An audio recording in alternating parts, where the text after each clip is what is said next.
ચેનલમાં તમારું હાર્દિક સ્વાગત છે। મિત્રો, ચેનલમાં નવા હોય તો લાઇક, શેર અને સબસ્ક્રાઈબ કરવાનું ભૂલતા નહીં। મિત્રો, જે આંગણવાડી કર્મચારીઓ છે એના માટે ખુશીના સમાચાર છે। હાઈકોર્ટ દ્વારા એક મહત્વની સુનાવણી કરવામાં આવી છે। તો મિત્રો, શું સુનાવણી છે ચેનલની અંદર જોડાયેલા રહેજો।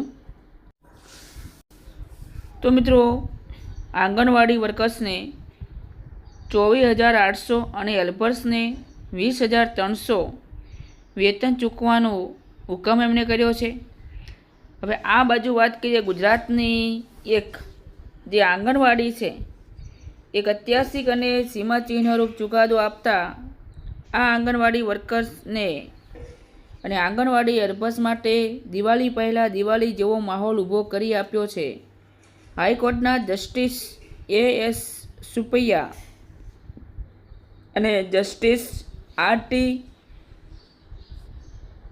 વાઘચાનીની ખંડપીઠે કેન્દ્ર અને રાજ્ય સરકારને ઝાટકો આપતા ચુકાદામાં આંગણવાડી વર્કર્સને 24,800 અને આંગણવાડી હેલ્પર્સને 20,300 વેતન ચૂકવવાનો હુકમ કર્યો છે।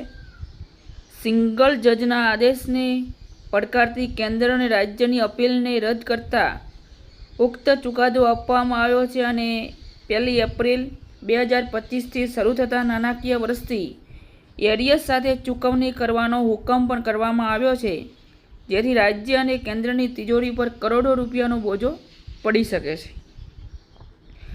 સરકારને આ ચૂકવણી કરી આપવાનો હુકમ કર્યો છે।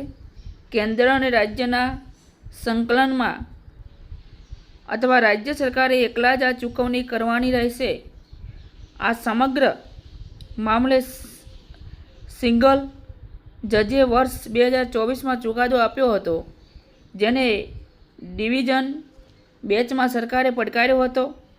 હાઈકોર્ટની ડિવિઝન બેચે અપીલકર્તાઓને કેન્દ્ર સરકાર અને રાજ્ય સરકારના વિભાગો સંસ્કૃત એટલે કે જે પોતે સંયુક્ત રીતે જોડાયેલા છે અથવા ફક્ત રાજ્ય સરકાર આંગણવાડી વર્ક AWWSને 10,000 રૂપિયા ઉપરાંત ન્યૂનતમ માસિક મજૂરી 14,800 રૂપિયા, આમ કુલ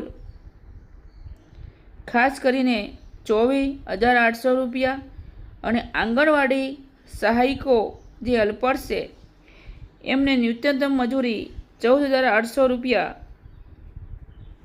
અને ખાસ કરીને 5500 રૂપિયા, એમ કુલ 20,300 રૂપિયા ચૂકવવા હુકમ કરતા સરકારની અપીલ નકારી છે। હાઈકોર્ટ આદેશમાં નોંધ્યું હતું કે આંગણવાડી કામદારો અને સહાયકોએ સંકલિત બાલ વિકાસ સેવા યોજના અમલીકરણ અને ચલાવવા માટે ચોક્કસ નાણાકીય વર્ષના ફાળવેલા બજેટની નિધિમાંથી એમને ચૂકવવામાં આવશે।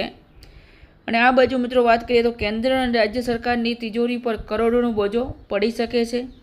1/4/2025થી એરિયસ ચૂકવવા પણ એમને આદેશ કર્યો છે, જેમના ચોથા મહિનાથી એરિયસ પણ આપવાની વાત કરી છે। 2025ની મિત્રો વાત છે, અને જ્યારે એરિયસને જે લાગુ પડશે એ 2024થી લાગુ પડશે।